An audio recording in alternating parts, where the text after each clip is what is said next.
विश्व हमारे character building पर, हमारे चरित्र निर्माण पर प्रश्न क्यों उठाता है? अरे हम तो 13% लोग हैं, लेकिन 13% लोग इस विश्व की समस्त संस्कृतियों को डराने के लिए काफी हैं।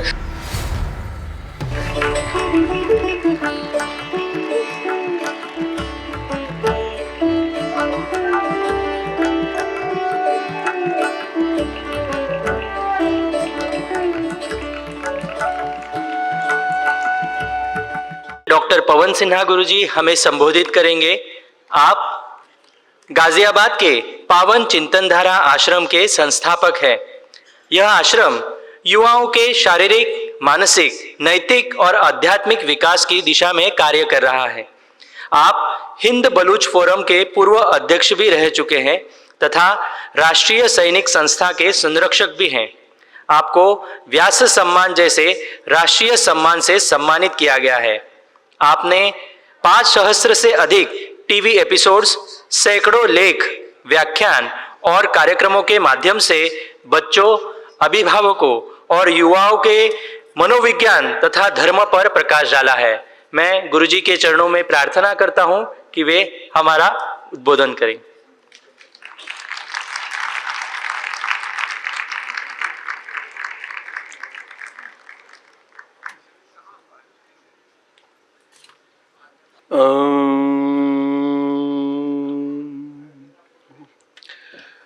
मैं अपने और आप सब लोगों के इष्ट गुरु माता पिता को प्रणाम करता हूं और एक साथ मांगता हूं कि जोश के साथ दोनों मुट्ठियां बांध कर कहिए, भारत माता की, भारत माता की, भारत माता की।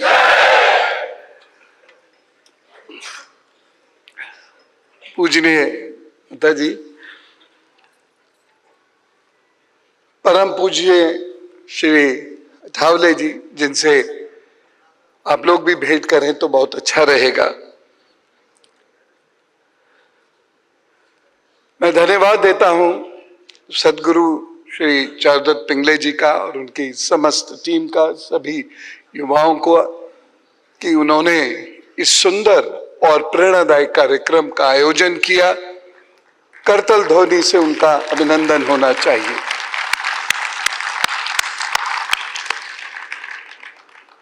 मंच पर आज की अध्यक्षता कर रहे हमारे माननीय मंत्री जी, जिन्होंने आयुर्वेद को न केवल भारत बल्कि विदेशों में भी प्रचारित किया और आयुर्वेद की प्रतिष्ठा कायम की, ऐसे माननीय मंत्री जी श्रीपद नायक जी। मंच पर उपस्थित हैं जिन्होंने पूरे विश्व में सनातन की पताका लहराने का संकल्प लिया और उसको वो बहुत वर्षों से, मेरे ख्याल से 25 वर्षों से आप उस पताका को पूरे विश्व में फहरा रहे हैं। विभिन्न मुद्दों पर वो बहुत सक्रियता से बात करते हैं, खुलकर बात करते हैं। ऐसे संत श्री विज्ञानंद जी को मैं प्रणाम करता हूं।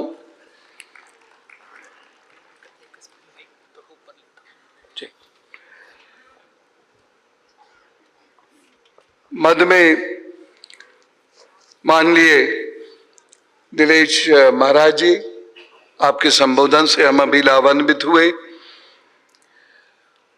श्री शिंदे जी, जिन्होंने हिंदू के लिए, सनातन संस्कृत के लिए बहुत कार्य किया, बहुत खतरे भी उठाए। हमारे बीच में उपस्थित है श्री माहूरकर जी, जो लगातार, उदय माहूरकर जी से यहाँ पर बहुत सारे लोग परिचित होंगे, तो उन्होंने लगातार संस्कृति के लिए बहुत कार्य किया और बड़े एजेंडा के साथ किया।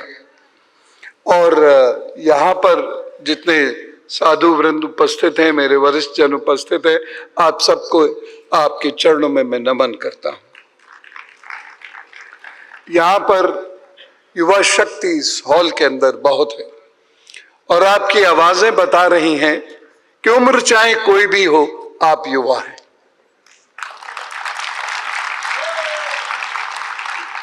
युवा तो एक ज्वाला है जो सीने से उठती है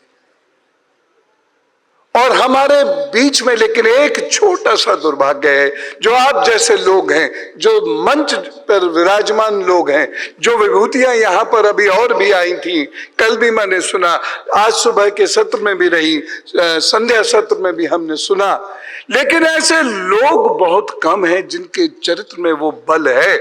हमें कार्य करना है देश की उस 69% जनसंख्या पर जो युवा है, लेकिन उसके अंदर चरित्र का बल अभी उत्पन्न नहीं हुआ। मंदिर बहुत लोग जा रहे हैं, ये सुख की बात हो सकती है, लेकिन ये अंतिम सुख की बात नहीं हो सकती, क्योंकि वो वहां जाके रील भी बना रहे हैं और ऐसे मंदिर भी हैं जिन्होंने ऐसे युवाओं को बैन किया।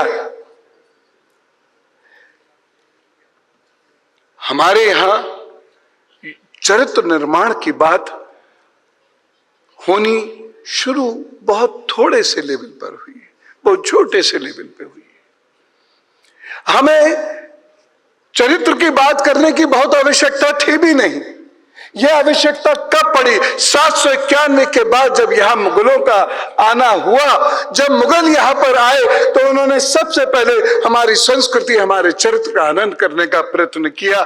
अब हम मजबूर हैं अपने चरित्र को उठाने की बात करने के लिए।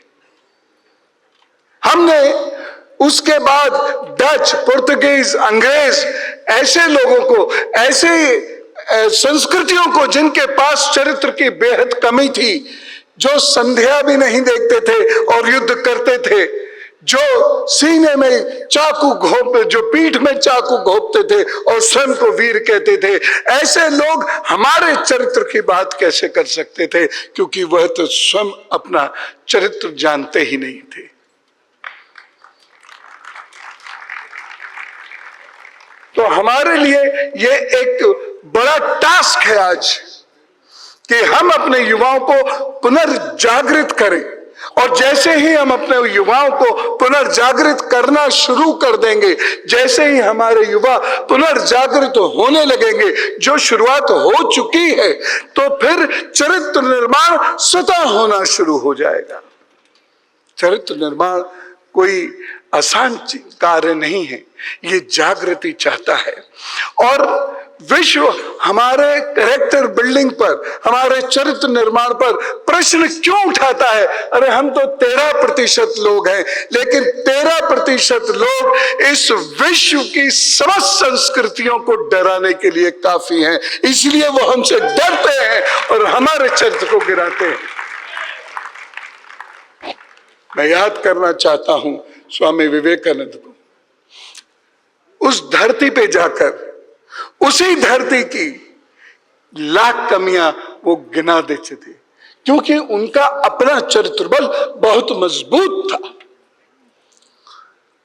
हम श्री राम की बात करते हैं, हम श्री कृष्ण की बात करते हैं, हमें चंद्रगुप्त की भी बात करनी चाहिए, हमें चाणक्य की भी बात करनी चाहिए, हमें स्वामी विवेकानंद की बात करनी चाहिए, परम पूजनीय रामकृष्ण परमहंस जी की भी बात करनी चाहिए, अरविंदो घोष की बात करनी चाहिए, भगत सिंह की भी बात हमें करनी चाहिए, आजाद की बात हमें करनी चाहिए। ऐसे बहुत सारे लोग हैं जिनके चरित्र का वो बल था कि वो एक व्यक्ति 88 लोगों से लड़ रहा था, जूझ रहा था इलाहाबाद के उस पार्क में। ये उसके चरित्र का बल था, जिसमें राष्ट्र, राष्ट्र और केवल राष्ट्र का कल्याण था। शिवाजी को क्यों याद करते हैं? इसलिए कि वो बहुत अच्छी तलवार चलाते थे? नहीं, तलवार चलाने वाले तो और भी लोग थे। हम शिवाजी को इसलिए याद करते हैं, छत्रपति शिवाजी उनको इसलिए कहते हैं कि उनके चरित्र में वो बल था जिससे दुनिया सीखती है, और हम आज भी उनको सीख रहे, इसलिए यहां पर उनके नाम पर जय घोष होता है। कहीं भी हम भारत में जाते हैं, जैसे हम कहते हैं छत्रपति शिवाजी महाराज की, सारे हाथ उठ जाते हैं, जय। मैं 2 पंक्तियों में अपनी बात यहां पर रखना चाहूंगा। युद्ध में भी चरित्र है। हम चरित्रवान लोग ही युद्ध कर सकते हैं, हम चरित्रवान लोग ही धर्म युद्ध कर सकते हैं। जिसके पास अपने चरित्र नहीं है वो धर्म युद्ध नहीं कर सकते। इसलिए हम जीतते हैं सिंदूर से। इसलिए हम कह के बालाकोट में बालाकोट के दुर्घटनाओं के बाद हम कह के स्ट्राइक करते हैं, हम सर्जिकल स्ट्राइक कह के करते हैं और उसके बाद पाकिस्तान को हिला देते हैं।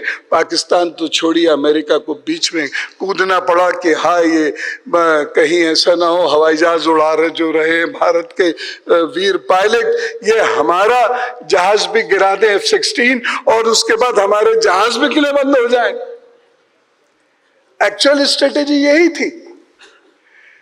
ये लोग भी हमसे डरते हैं और इसलिए समझ लीजिए कि आपकी भुजाओं में वो ताकत है, आपकी वाणी में वो ताकत है, आपके छाती में वो ताकत है, आपके मस्तिष्क में वो ताकत है, आपके पास शास्त्रों का जखीरा है, आपके पास एक इतिहास है, वो इतना लंबा इतिहास है कि दुनिया के सारे इतिहास उसके सामने फीके पड़ते हैं।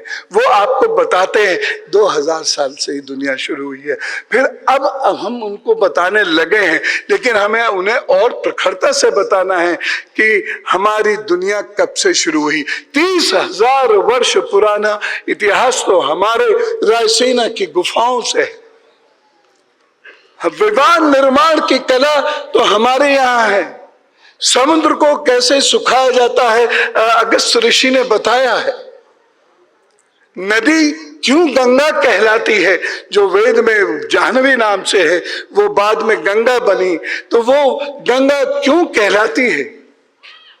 इस सब के पीछे एक जो गहरा विज्ञान है उसको हमें याद दिलाना। और ये आस्था नहीं है, केवल ऐसा नहीं है कि हम डुबकी लगा देते हैं जैसे टीवी कहता है आस्था की डुबकी। ये आस्था की डुबकी नहीं है, ये विश्वास की डुबकी है। विश्वास के पीछे हमेशा विज्ञान चलता है, मुद्दों को समझने की आवश्यकता है। मैं इसमें एक बात कहना चाहूंगा, अगर ये बात आपको अपील करे तो साथ ले जाइएगा। अभी बैठे बैठे 2 पंक्तियां मुझे याद आई, मैंने लिखी, अपनी तरफ से लिखी, शिवाजी महाराज के लिए लिखी। तलवार शिवाजी की गरजी, ध्यान से सुनिएगा, तलवार शिवाजी की गरजी, शमशीर औरंगजेब की भी उठी। तलवार शिवाजी की गरजी, शमशीर औरंगजेब की उठी। दोनों में अंतर क्या था? औरंगजेब जीवन लेता था, छत्रपति शिवा मेरा जीवन देता था।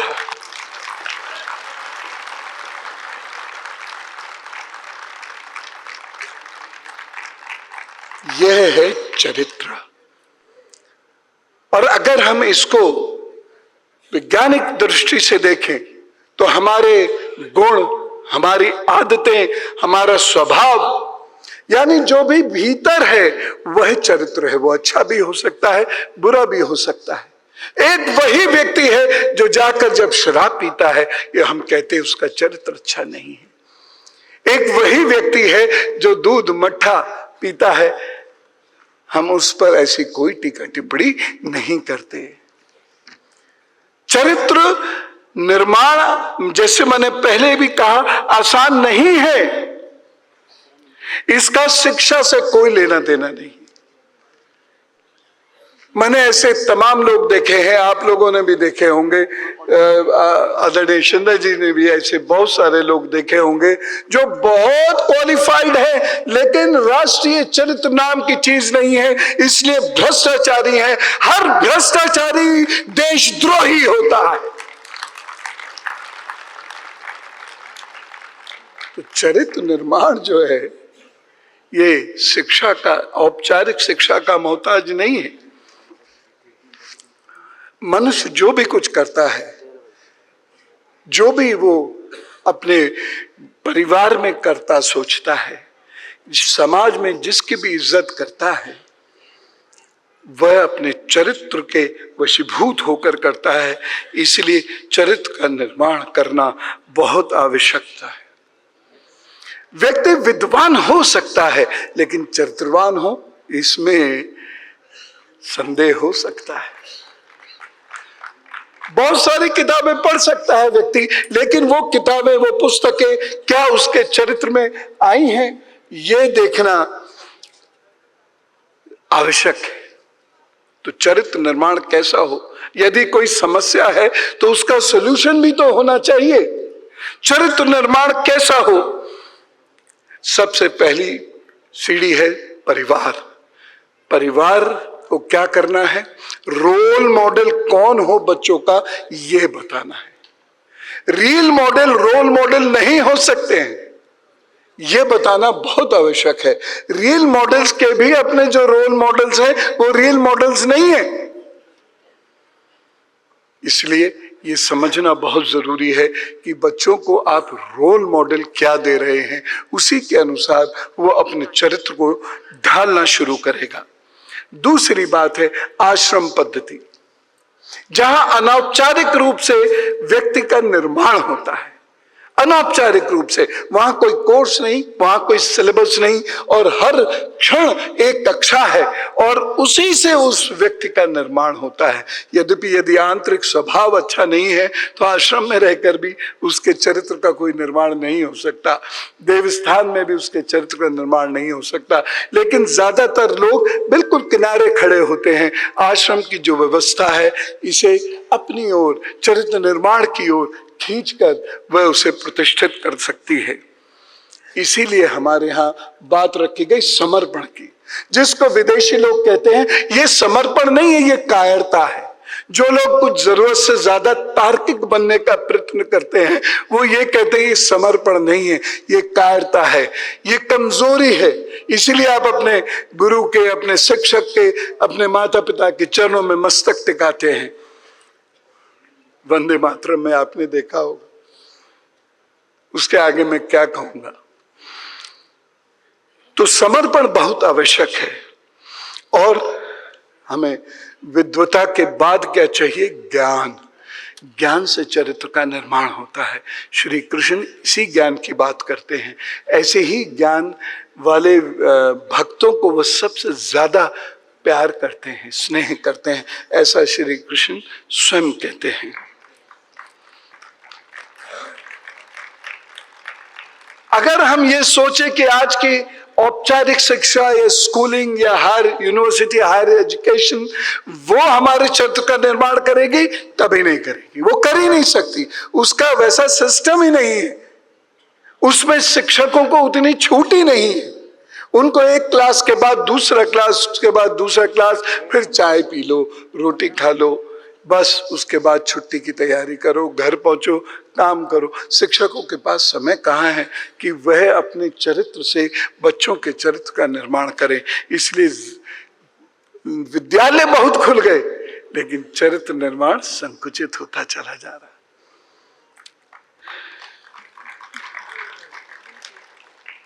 और इसीलिए हमारे अंदर वो जो पॉजिटिव कैरेक्टरिस्टिक्स हैं वो नहीं आ रही हैं। और सबसे बड़ी पॉजिटिव कैरेक्टरिस्टिक दो मानता हूं मैं, एक राष्ट्र से प्यार और दूसरा अपने समाज से प्यार।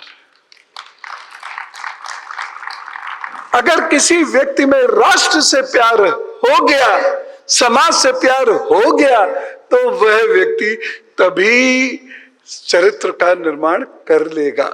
उसे प्यार होना चाहिए, वो चरित्र का निर्माण उसी से कर लेगा। मैं माननीय मंत्री जी से कहना चाहूंगा कि यदि संभव हो सके, यदि भी आपका विभाग अलग है फिर भी, तो न्यू एजुकेशन पॉलिसी में कृपा करके उन्हें ये सलाह दे दीजिएगा, जब भी कैबिनेट मीटिंग में बैठे आप लोग, कि न्यू एजुकेशन, ये जो अब नेशनल एजुकेशन पॉलिसी बन गई है, इसमें कैरेक्टर बिल्डिंग पर विशेष कोर्सेस चलाए जाएं और उसमें वो लोग बिठाए जाएं जिनका अपना चरित्र उस प्रकार का है, जिनकी अपनी सोच वैज्ञानिक है, जो उस दृष्टि से सोच सकते हैं। देखिए,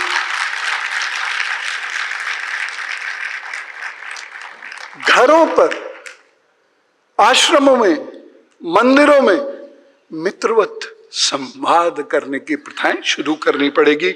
और अंतिम बात मैं कह रहा हूं, भय मुक्ति सिखाइए। राम जी के गुणगान करने का क्या अंतर यदि भयभीत है व्यक्ति, और कृष्ण जी के गुणगान करने का क्या मतलब यदि व्यक्ति भयभीत है। फ्रांसिस फुकुयामा ने एक बुक लिखी थी, एंड ऑफ हिस्ट्री। मैं भी मानता हूं there will be an end of history. एक दिन पूरा इतिहास पूर्ण हो जाएगा, और वह दिन कौन सा होगा? जिस दिन भारत विश्व गुरु बन जाएगा।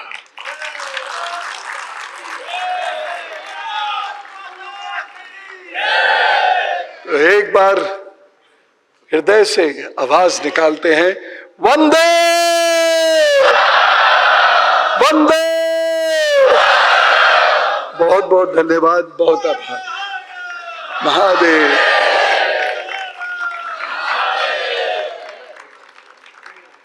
कृतज्ञता गुरुजी, आपके इस अमूल्य मार्गदर्शन के लिए हम सभी आपके प्रति अनंत कोटि कृतज्ञ हैं।